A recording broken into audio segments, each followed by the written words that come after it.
시청자 여러분 안녕하세요. 김동수입니다. 오늘날 이런 사전투표제도가 완성되기까지 그 과정을 제가 설명을 드리고 있는데요. 지금 제가 여러분들에게 1단계와 2단계는 설명을 드렸습니다. 다시 한번 정리해 보게 되면요. 1단계는 대한민국의 선거인들의 투표 참여를 촉진, 즉 고취시키겠다, 그런 단계가 되겠고요. 2단계는 부재자 투표를 신고하는데 확대하겠다. 그러니까 부재자 투표 신고를 많이 해서 선거인들의 투표수를 늘리겠다는 겁니다. 자, 오늘 3단계, 4단계를 여러분들에게 전해드리겠는데요. 3단계는 사전투표 제도를 도입한 시기입니다. 사전투표 제도를 도입한 시기. 그리고 4단계에서는 외국에 있는, 즉 제외 선거인들의 등록 신청을 상시 가능하게 할 수 있다. 또 제외 국민들의 그런 참정권을 최대한 보장하겠다. 그리고 결과적으로 그들이 참정권을 행사할 수 있도록 국가가 뒷받침하겠다. 뭐 이런 내용이 4단계가 되겠는데요. 자, 그러면 3단계를 좀 살펴보겠습니다. 3단계가 되겠는데요.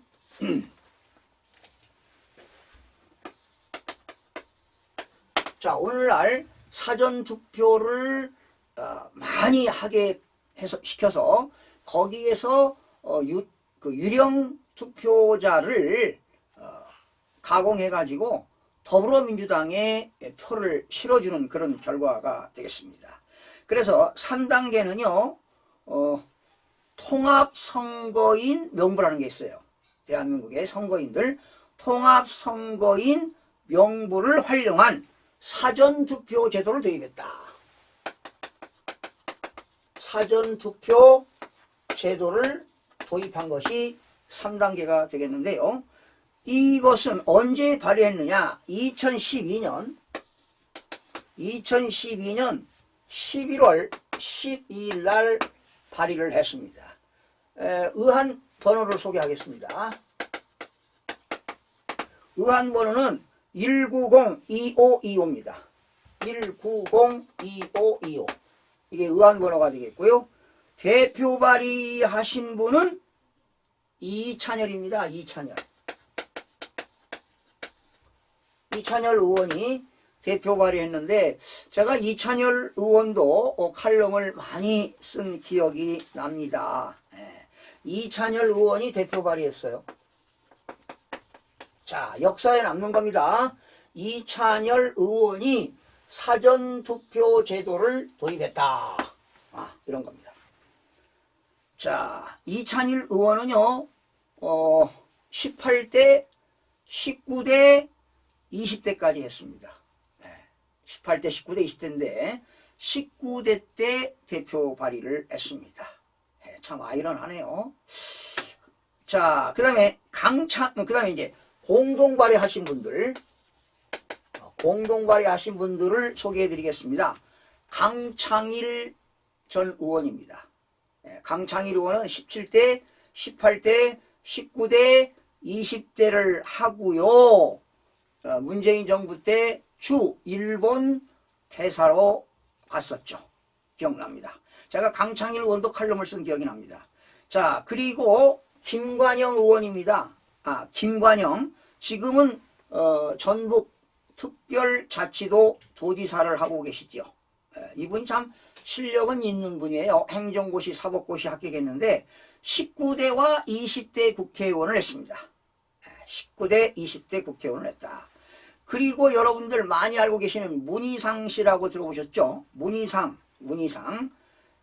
지난 20대 국회 후반기 국회의장을 하신 분인데요. 이분은 16대, 17대, 18대, 19대, 20대 5선을 하고 20대 후반에 국회의장을 하신 분도 대표 발의를 했습니다. 그 다음에 배기운입니다.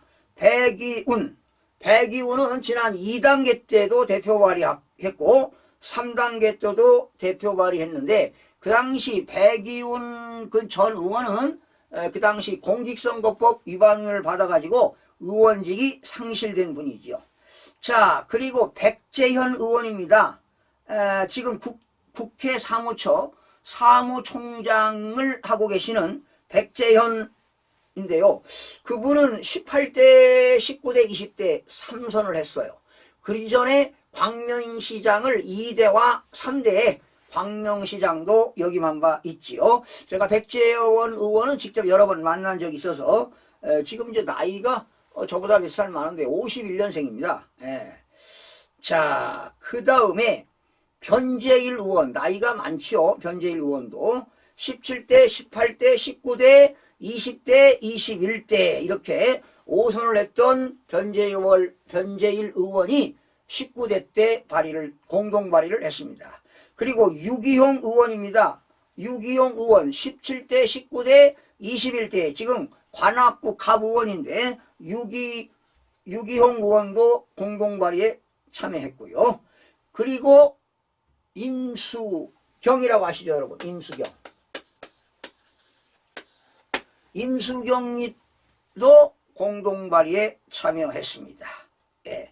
이 임수경 의원 19대 때 국회의원 했었죠. 임수경. 자, 이런 분들이 됐고 또 공동 발의에 진선미 의원입니다. 진선미 의원은 강동구 갑에서 이번에 국민의힘 전주회 의원과 맞붙었는데 사실은 전주회 의원이 당선됐습니다. 원래는 득표수가 많은데 참 부정선거 해가지고 말이죠. 진선미 의원이 당선된 것으로 이렇게 알고 있는데 제가 방송했습니다. 투표 개표까지 다 했잖아요. 투표수 여러분한테 말씀드렸죠. 진선미 의원도 19대, 20대, 21대 국회의원 했는데 19대 때 공동 발의에 참여했습니다. 그리고 공동 발의에 참여한 진성준 의원입니다. 그 전북대 대학 시절에 학생운동 해가지고 옥고도 치른 진성준 의원.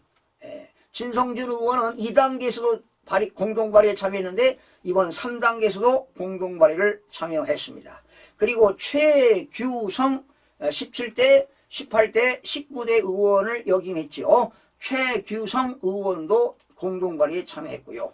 그리고 19대 때 그 국회의원 하시고 변호사죠. 현재 최원식 변호사도 19대 때 공동 발의에 참여를 했습니다.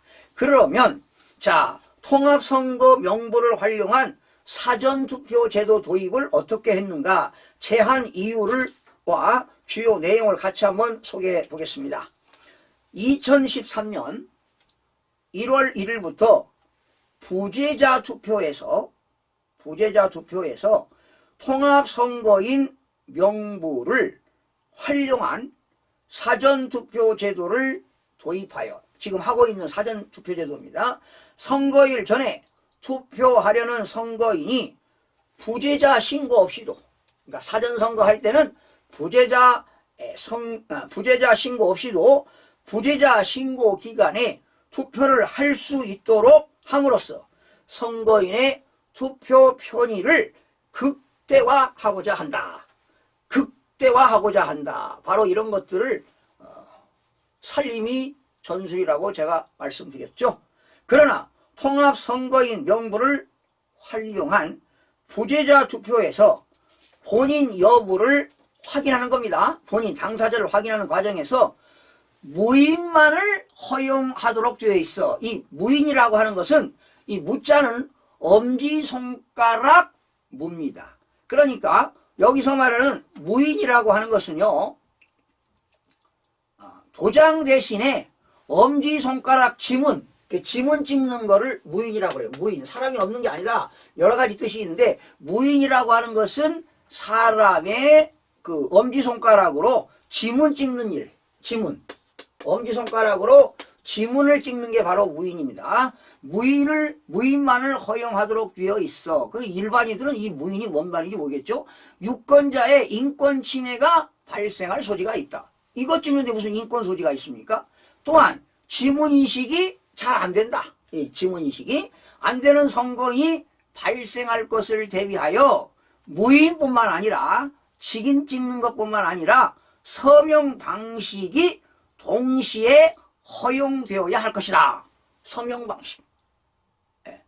따라서 현재 무인만으로 가능하도록 되어 있는 통합선거인 명부를 활용한 부재자 투표에서의 본인 확인을 무인 또는 서명 두 가지 방법 모두 가능하도록 개정하고자 한다라는 것입니다.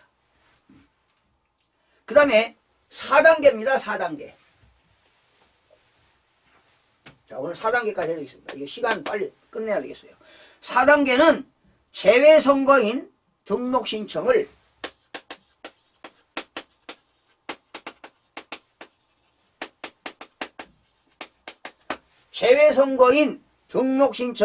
상시적으로 가능하게 하자. 상시적으로 가능하게 하자라는 겁니다. 그러니까 재외선거인 투표율을 높이자 이런 얘기죠.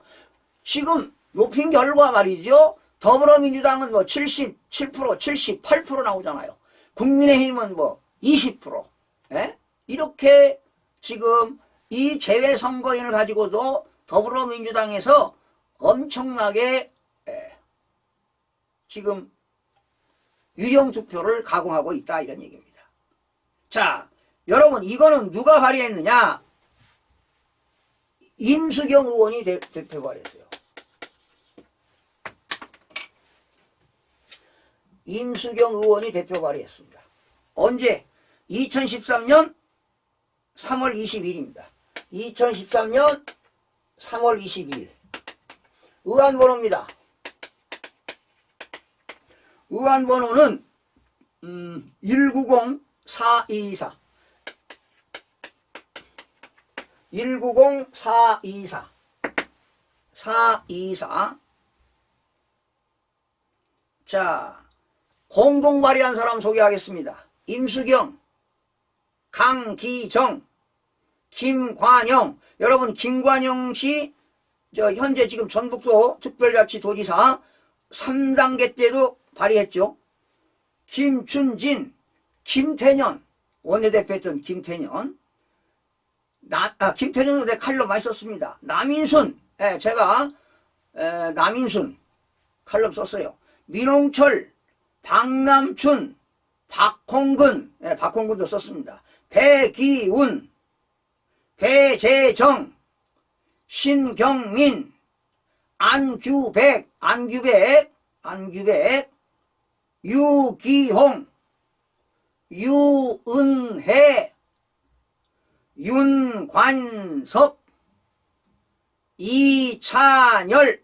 이찬열은 3단계 때 대표 발의한 사람입니다. 이찬열. 전순옥, 최규성, 한정애. 한정애 씨도 제가 칼럼을 좀 쓴 기억이 있는데 직접 만나본 적도 있고요. 자, 이런 분들이 4단계에서 재외선거인 등록 신청을 상시적으로 가능하게 하자 해서 임수경 의원이 그 당시 대표 발의했는데 이분들이 공동 발의에 참여를 했습니다. 20명이 했습니다. 원래 공동 발의가 10명이면 되거든요. 9명. 대표 발의 1명, 공동 발의 9명인데 20명이 발의했습니다. 임수경 의원과 나머지 19명이 공동 발의에 참여했다라는 것입니다. 제한 이유는요. 현행법은 재외선거를 실시할 때마다 재외선거인 등록 신청 기간 중 등록 신청을 받아서 재외선거인 명부를 작성하도록 하고 있다. 이로 인해 재외선거인들은 선거 때마다 재외선거인 등록 신청을 위해 공간을 방문해야 하는 등 많은 불편을 겪고 있어서 재외선거인 등록률과 투표율이 저조한 실정이다. 뭐 틀린 얘기는 아니죠.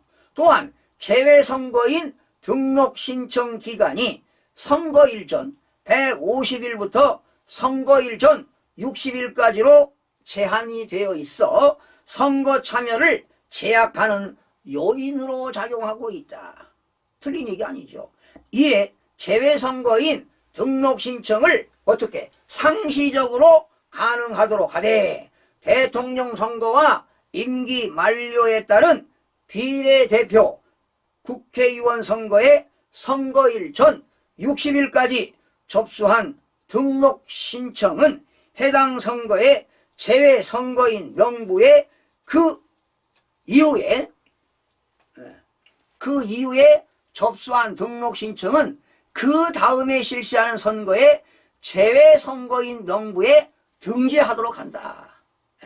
그리고 직전 대통령 선거 및 임기 만료에 의한 국회의원 선거에서 확정된 재외선거인 명부에 새로 등록 신청한 재외선거인을 추가하는 방법으로 재외선거인 명부를 작성하여 재외선거인 등록 신청에 따른 여러가지 불편을 해소함으로써 투표율을 제고하고 궁극적으로 국민의 대표기관에 대한 민주적 정당성을 중대하려는 것이다.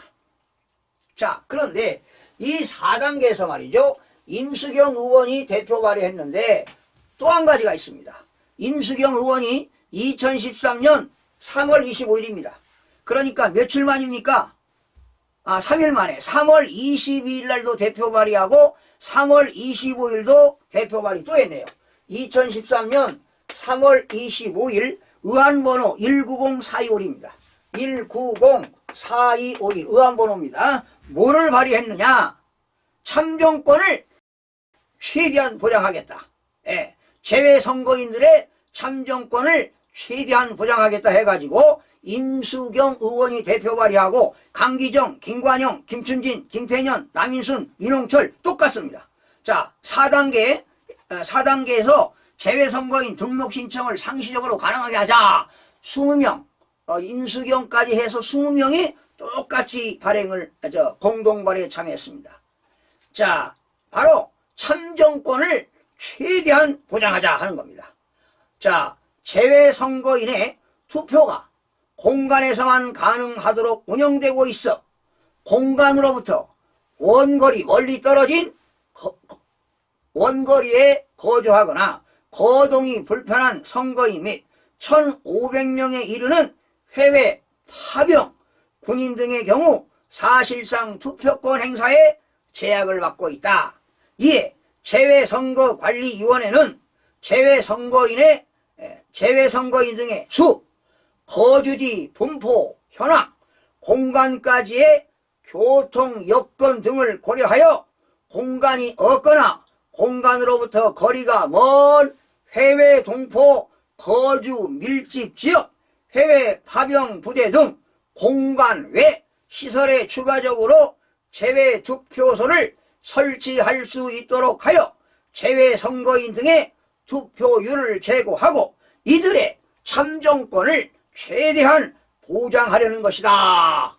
자, 이 법을 공직선거법을 보게 되면 얼마나 재외선거인들에게 혜택을 주겠다는 것 아니겠습니까? 그런데 이들이 투표한 것을 왜 도둑질을 해가느냐 이 말입니다. 전국적으로 재외 투표인들이 투표한 것은 다 더불어민주당에서 75%, 76%, 78% 가져가고 나머지는 국민의힘이 22% 이렇게 되는 겁니다. 이건 도저히 이런 숫자는 나올 수가 없습니다. 우리같이 전문가가 그걸 찾아보니까 아는 거지 일반인들이 그렇게 어떻게 알겠습니까? 지식인들이 그걸 어떻게 알겠습니까? 찾아봐야 아는 것입니다, 여러분.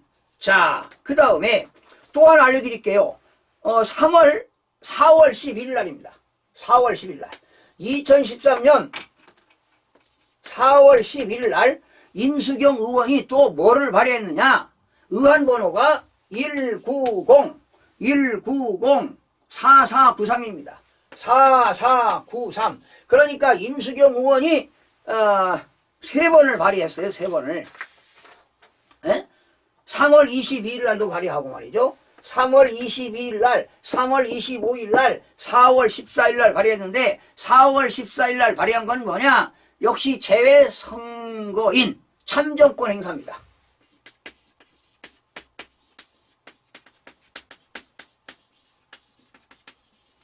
결과적으로 이 세 가지가 어떤 거냐? 재외선거인들 혜택을 줘서 많이 선거하자 이런 얘기입니다. 예. 얼마나 좋은 일입니까? 예? 재외선거인들이 국회의원, 대통령 선거 얼마나 좋은 일이냐고요. 국민의 참정권을 행사하는 거 얼마나 소중한 거 아니겠습니까? 그런데 이거를 많이 이 투표권을 왜 뺏어가냐 이 말이죠. 왜? 이 도둑 맞은 거 아니겠습니까? 그러니 재외 국민들이 얼마나 분통이 터지겠습니까? 이 내용을 알게 된다면. 그렇죠. 네. 자, 보세요. 4월 10일 날 발의한 게 현행법은 재외 선거인 등이 투표 용지를 가지고 귀국한 경우에는 부재자 투표소에서 투표를 할 수 있도록 하고 있다. 그러나 투표 용지를 발송하지 아니하고 재외 투표소에서 기계장치를 이용하여 직접 교부하는 경우 재외 선거 기간에 투표하지 못하고 귀국한 재외 선거인 등은 투표할 수 있는 방법이 없는 문제가 있다. 이에 재외 투표소에서 투표 용지를 교부하는 방식으로 재외 선거 투표가 이루어지는 경우에도 재외 선거인 등이 귀국하여 부재자 투표를 할 수 있도록 하여 이들의 참정권 행사를 최대한 보장하려는 것이다. 자, 결과적으로 재외 선거인들의 참정권 행사를 할 수 있도록 보장하는 거라고 그랬는데 이들이 선거하면 뭐합니까? 전국적으로 국회의원 이번 22대 국회의원 선거했는데 더불어민주당이 다 뺏어갔습니다. 득표율이 75%에서 많게는 78%, 9%가 됩니다. 나머지 후보가 21% 얻은 거예요. 이게 말이 됩니까, 여러분? 말이 안 되는 것이죠. 제가 이거 다시 한번 재외 투표인들의 투표 현황을 제가 샘플로 여러분들에게 다른 시간에 방송을 진행하도록 하겠습니다. 그리고 5단계, 6단계, 7단계는 다음 시간에 한꺼번에 그 사전투표가 완성되는 거 5단계, 6단계, 7단계는 한꺼번에 또 여러분들에게 전해드리는 시간을 갖도록 하겠습니다. 시청해주신 여러분 고맙습니다.